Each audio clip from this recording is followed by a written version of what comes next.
Can't believe I didn't record. That wasn't on? It wasn't on. Oh no. Why did I have a feeling? I don't know.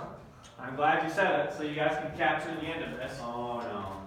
Alright, for the camera, I'll quickly re-go over. That means none of our homework problems went for you. That does mean that. It's okay. You pretty much wrote it on our paper. Alright. Oh my goodness. Well, sorry about that. That sucks. Yeah, that does suck. Alright. Quick recap of the proof we're in the middle of, since I guess that's useful. So we're proving that the congruence mod n relation is an equivalence relation on the integers. So we need to show for every integer x is congruent to x mod n. We showed that. Then we need to show it's symmetric, which means we need to show that if x is congruent to y mod n, then y is congruent to x mod n. We showed that. Now we need to show that it's transitive, which means we need to show that if, well, I'll just write out let x, y, and z be integers such that x is congruent to y mod n and y is congruent to z mod n. And we need to use that to show that x is congruent to z mod n. Does that make sense? Yeah.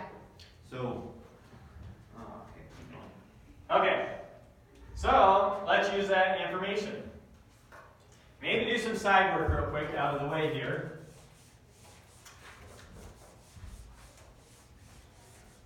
That is really too bad. Yeah, that is. So let's do some side work here, what I'm trying to get to.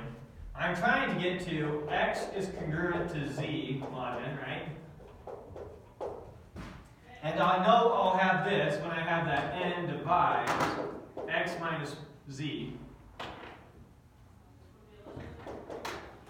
And I'll know I'll have that when I have n equals some multiple times x minus z. Right? Right. So ultimately I need to get to something that looks like this. And I have these two things. Well, we better combine them. Right? Maybe before that, let's just write out what they mean. Then, from this, we have n divides x minus y, and n divides y minus z. Woo!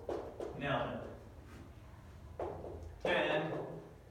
Then there exists a, b, and z, two integers, such that n times a is equal to x minus y, and n times b is equal to y minus z. Right? Okay, so now I need to use one of these equations to substitute to the other. So I'll solve this for y, and then substitute in there, and that way I have x and z in one equation. With me? Yes. So observe that. Let's see, solve this one for y. Observe that n equal to x minus y gives us that y is equal to x minus na. Then nb equal to y minus z can be rewritten as nb equal to x minus na minus z, right? Substituting in for y.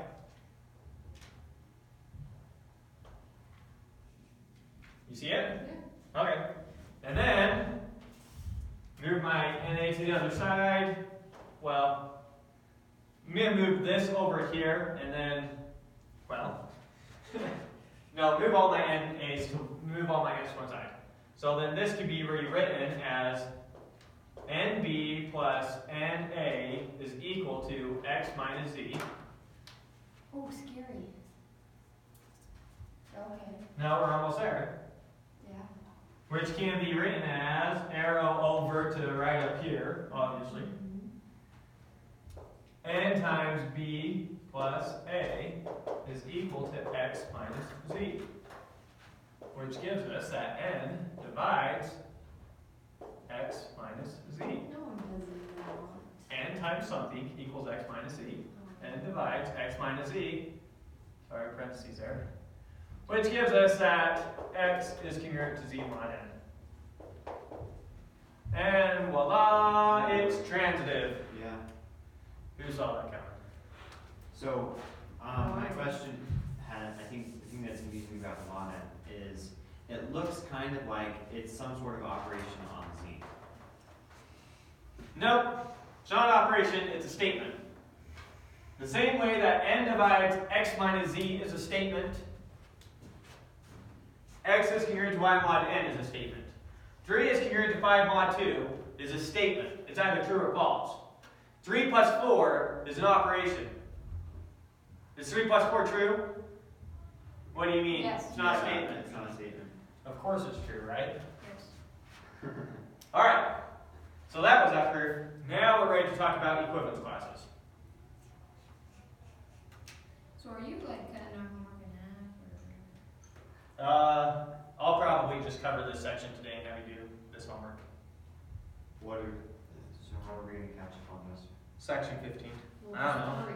We'll just pound through the next week, you know. Well, Plus, it might be nice holding it all together when you have tests. Alright, I won't finish this proof, but n is transitive, therefore it's equivalence relation blocks. Right? Okay. So you know how to finish that. Yep. So equivalence class. So definition. Let R be an equivalence relation.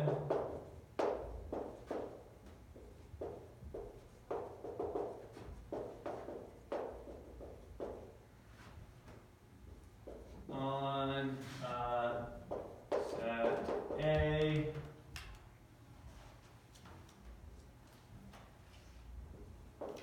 and let A be some element in A. The equivalence class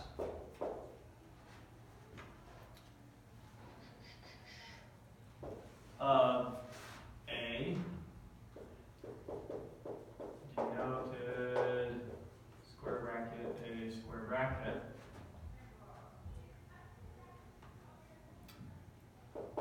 is the set of all elements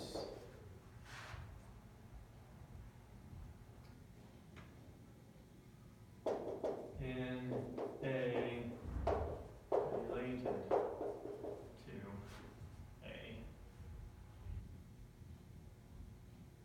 Or in other words, equivalence class A is equal to the set of all x in A such that x is related to A.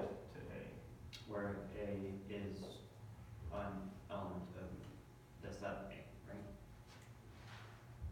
Yeah. Okay. Yeah. So now let's see an example real quick. So let's think back to our mod 2 relation.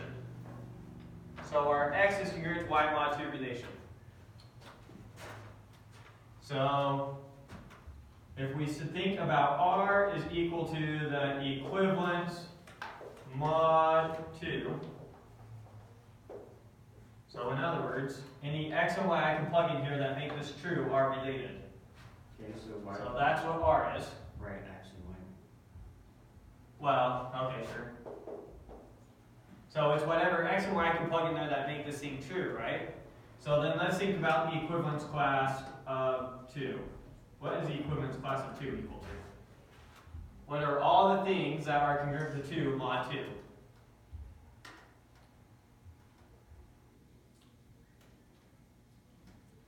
2. 2's in there, okay. What else? Well, Okay, so is it the even numbers? It's even numbers. So the equivalence class of 2 is the even numbers.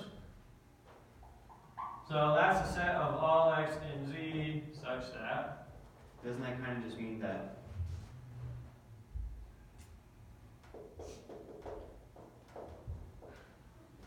Wait. So there's an example of an equivalence class.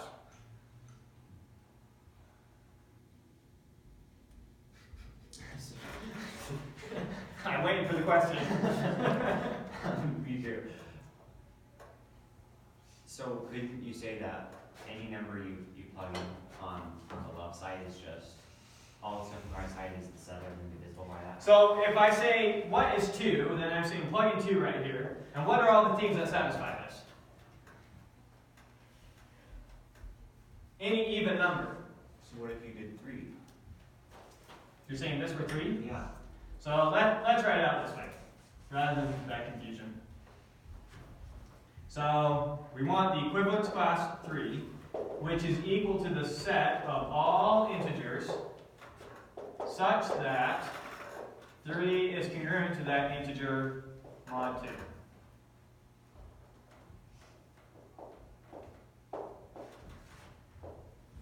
Right? And what is this? What are all the ones equivalent to 3 mod 2? Be anything that's divisible by 3. No.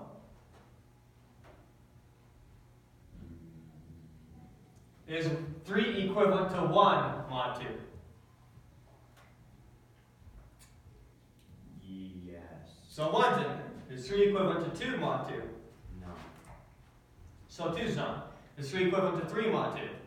Yes. Well, so that's just all odd numbers. All odd numbers. Yeah, so this is equal to all odds. And this was equal to all evens. Right. And notice that this is equal to all odds, and so is this. Okay. So there's infinite ways I could have represented that equivalence class because there's infinite elements in there. Equivalence classes are just even and odds. No, they were in the case of mod 2. So now let's think about mod 3 as a relation. I'm saying for mod 2. So for mod 2, Okay, but what's the all the relation? equivalence classes are either even or odd. So, okay, so let's pick a particular relation and let's break it down by example and really just write this out.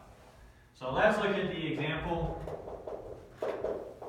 of the mod 2 equivalence relation. Okay? Okay. So, let's start with the number 0. Let's look at the equivalence class for 0.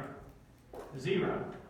0 is equal to the set of all integers such that x is congruent to 0 mod 2.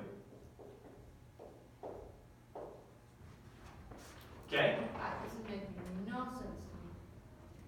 Just saying. An equivalence class is a set of all elements that are related to x. Or a, sorry. The set of all x related to a. That's what this represents.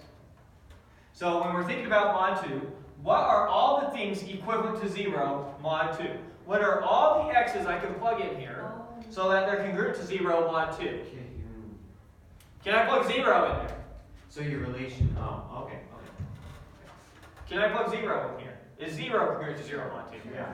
Okay, what about 1? No. What about 2? Yeah. What about 3? No. What about 4? Yeah. So you'll notice that this gives you all the even numbers, right? Right. Okay. So this equivalence class is all the even numbers with this relation. Okay, so mod is never going to be a random number. It's always going to be like, Mod something is a particular relation. I'm saying, so it's always going to be like 5 or like 2 or like. It's going to be a positive integer. Right, it's going to be a What happened if you would use a negative integer? That the thing right there will always be just a positive integer. Either option. Well, for the mod 2 case, then this ends up being all the evens, and this ends up being, And 3 ends up being all the odds. So what? and this one ends up being all the odds. So when it's mod 2, then it's just always going to be either even or odd. Yeah, mod 2 is always going to split up into evens and odds. So let's do different. But this also has negatives. So that was mod 2. And you'll notice that every integer is either in this class or this class. Yes. So these are all the equivalence classes.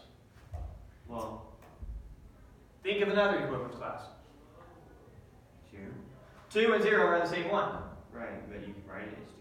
You could write it different. There's a lot of ways you can write the same set. But it's the same exact set. So what we're doing here, we're finding the equivalence class of mod 2. That's what this is. This example is finding the equivalence class mod 2. And And equivalence classes split your set up into different subsets. It's like a way of partitioning up your set. So once you have an equivalence relation, you can create equivalence classes.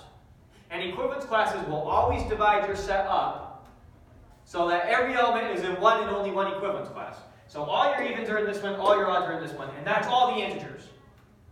They're So- always going to do that? Yeah, so let's look at another one real quick.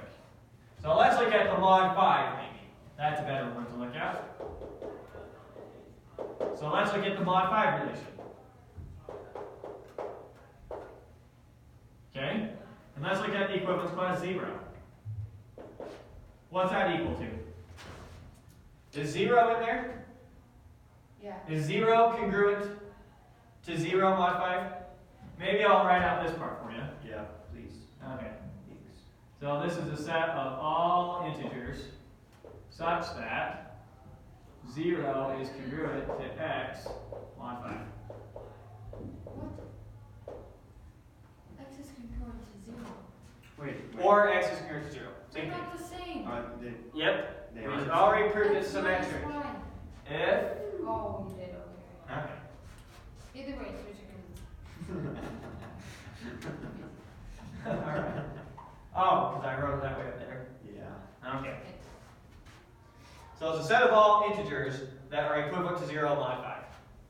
And it's going to be 0, 5, 10, 15, 20. Perfect. And you could have did some negatives in it, right? Yeah. So we could have did -5, 0, 5, 10, etc. Right? Yes. Now let's do the equivalence class 1. What's that equal to? What are all the things equivalent to 1 mod 5?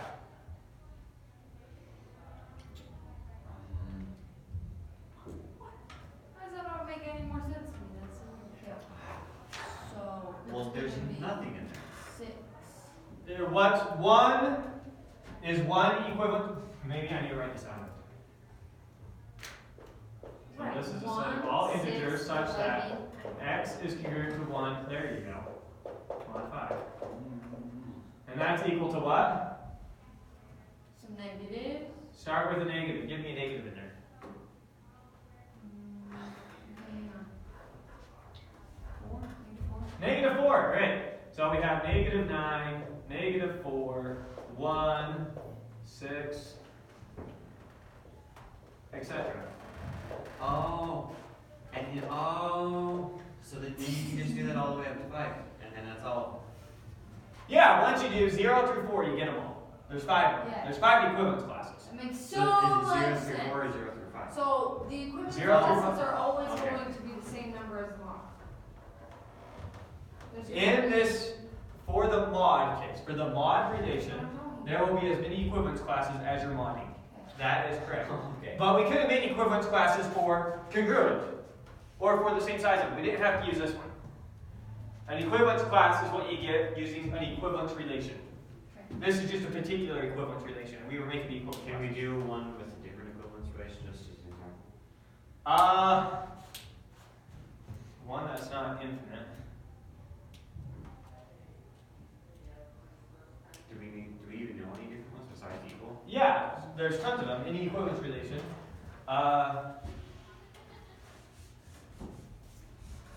We could do has the same last name in this classroom. Has the same last name is an equivalence relation. It's reflexive, it's symmetric, and it's transitive. Right.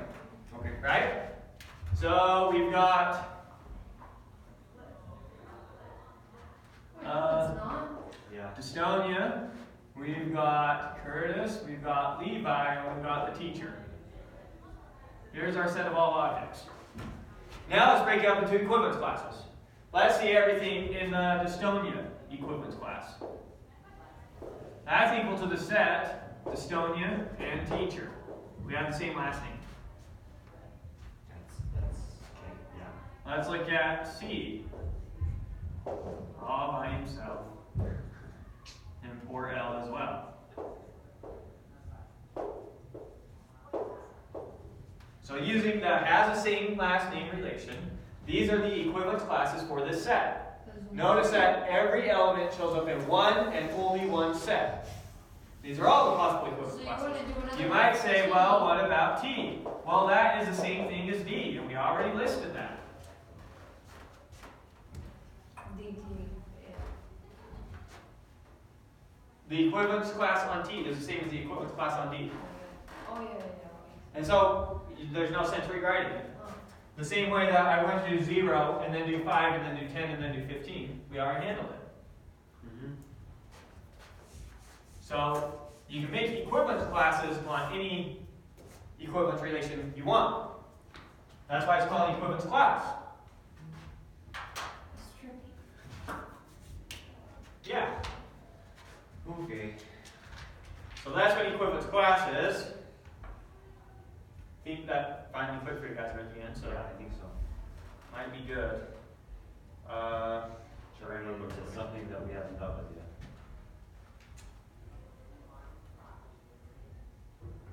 Can we do proposition 15.12? 15.12. Let R be an equivalence relation on A, and suppose that A intersect B is not the empty set. Then A and B are the same equivalence relation. Right? So we're saying if, sorry, not equivalence relation, I was reading that wrong the whole time. Equivalence classes. So, let me write out the statement exactly.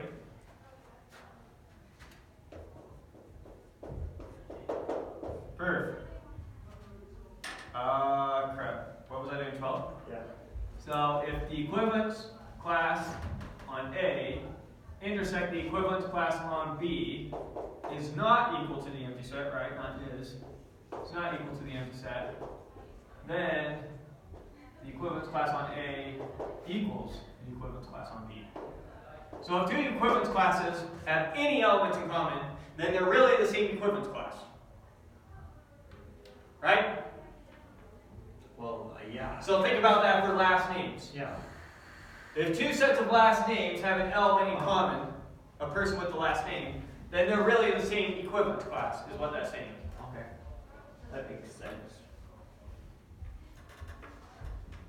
Sorry, can I ask a question like this Uh-huh. about these? Can there be different mods? Can there be several different, like, okay, so 23 is congruent to 13 mod n. What's the question? Can there be different n's, like several different? Yeah, so if I were to ask you, what n satisfy 23 is congruent to 13? What n's make that true? 1 and 2. So you can only put in positive integers, so that's good. But I'm saying what you're saying so far works, 1 and 2 works.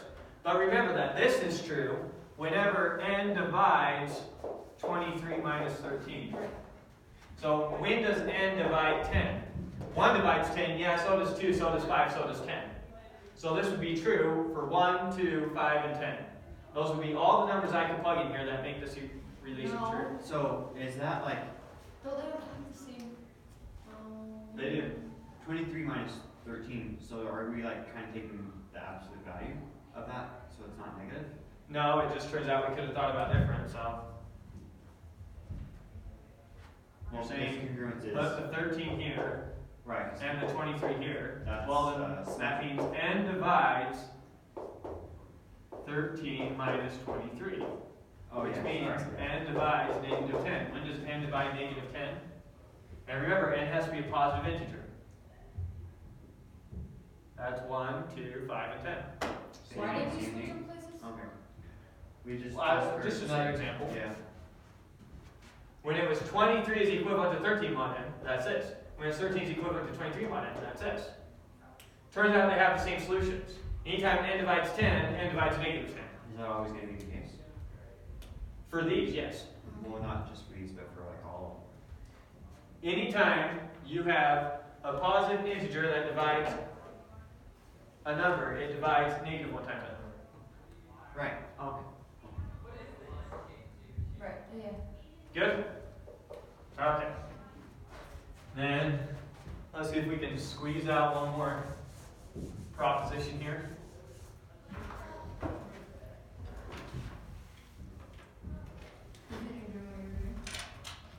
Huh? Right? Yeah. Sorry, did you say continuing? Okay. So, 1, let R be some equivalence relation on A.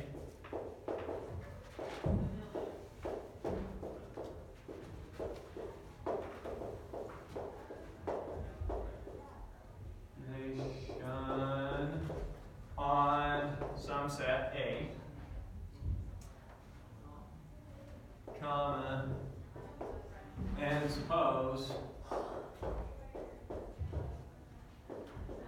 A and B are in A, and A intersect B is not equal the empty set, right?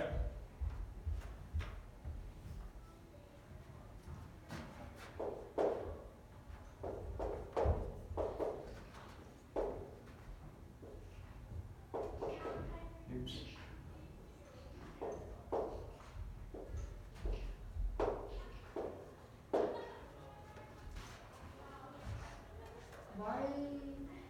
Why does it have to say does not equal the empty set? Because that shows you that they have to have at least one element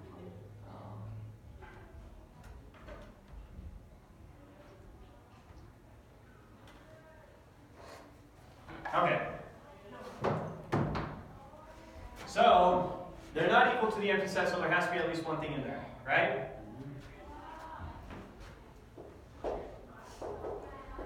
Then, x is in A, and x is in B, right? Yes. Yeah.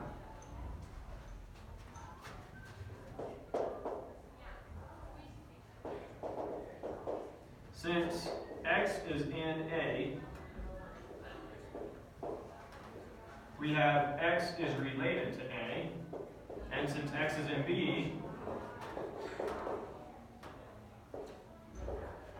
is in the equivalence class on B, X is related to B.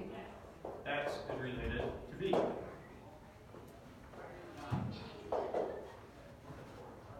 So then, let's see, which one do we want to flip around? Then since x is related to A is related to... Sorry, I didn't specify where I'm trying to go at the beginning. Let me pause for a second. Got into much more. The way that I'm going to show that these two equivalence classes are the same thing is to show that A is related to B. Why?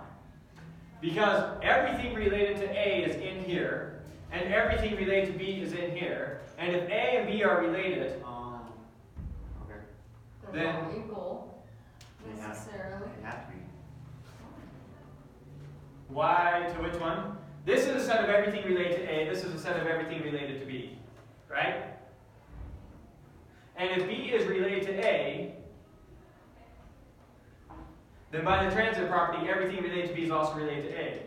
And if A is related to B, then by the transitive property, everything related to A is also related to B. Therefore, A equals B. Because that's what we're trying to prove.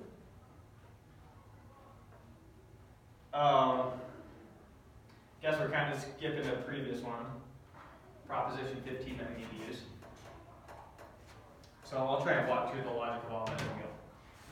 So we're trying to show that everything that's in here is in here, and everything that's in here is in here. Right? So maybe stop with this high level stuff and just pick something out of there. So let's just do that. Let's pick something out of A. And we know we have x in both of them. So now let's pick some arbitrary element out of A and show it's in B. And then we'll do the same thing, right? So let y be some arbitrary element in A. Good? Yeah, too hard. Then we have that. Let's see. Wait, why do you have to do that? Because you already know x is in both. Yeah, I know that x is in both, and that's going to be my bridge between them. So I know that x is related to A, and I know that, so x is related to A comes from here, and y is related to A comes from here. Now I'm going to flip this around to show, let's see, which one do I want to show? I'm trying to get y is related to B. Right. So I know x is related to A. Sorry, I think my scratch work up here. X is related to A, y is related to A. Let me just write the relations I know. X is related to A, x is related to B, and I know that y is related to A. And I need to show that y is related to B, right? So, reflexive property on this gives me that x is related to A. Or sorry, not reflexive, symmetric property. Oh, I think A is related to x. Yeah. Yes. So that's using symmetry, right? If x is related to A is related to x. And then A is related to x, and y is related to A. By transitivity, I get y is related to x. You see that? Oh. So maybe make that a different line. Oh, yeah. Then, Yeah, I do. so x is related to y. X related to A, and, y related to A. Y related to A, and A related to x gives y related to x. Right? Mm-hmm. And then y related to x and x related to b gives y related to b. Yep. Awesome. Good job. And then y is in b. So we showed that everything that's in A is in B, and then we can do the exact same thing to show that everything in B is in A. Sorry, really rushing through because we're done. Okay. So that's that. You can do the homework on that. We'll start the next section Wait, on what? On just this section? on just this section, Okay. whatever it was. Okay. Don't worry about the syllabus. Just do what we covered and